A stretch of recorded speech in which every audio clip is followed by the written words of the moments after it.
There was variability everywhere, we can say.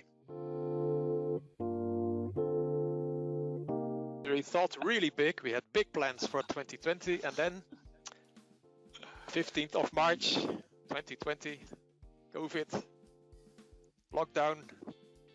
Now we're a global company. That has an impact. Some plants were closed for 1 week, maybe for 5 weeks. Some were closed for 10 weeks. Some were not closed at all. We have 100 plants. We have thousands of suppliers. Customers started canceling sales orders, but we are also in the do-it-yourself market. People had more time, so they started redecorating the house. So the demand for plasterboards was exploding. There was variability everywhere, we can say.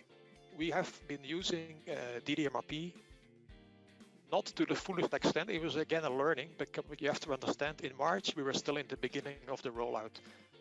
If you look back now, we see the stock going up. We could have done better using DDMRP step 5, managing open supply, because that would give us accurate priorities every day. And we could have cancelled purchase orders, but we turned it to our advantage, and we use this now as the perfect illustration of the power of this DDMRP step 5 in every workshop that we do. So we can really say that DDMRP was our vaccine for the COVID-19 crisis.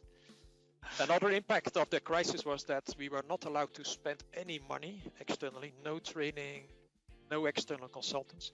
And again, we turned it to our advantage, because it forced us to build a really strong core team. And now we are on our own. We can really do this rollout ourselves. We are not dependent on externals, which is much better. We save money, and the knowledge is inside Etex. It's really owned. We are really proud of this, because Etex was able to help society at 2 moments. In March and April, as you may remember, there was a shortage of face masks. Now at the left-hand side, you see one of our factories in Belgium has professional stitching machines, and they were using those machines to produce face masks.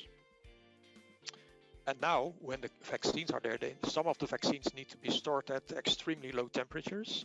So we use our SlimVac products for insulation, and the vaccines are kept in those boxes and can be stored on a low temperature.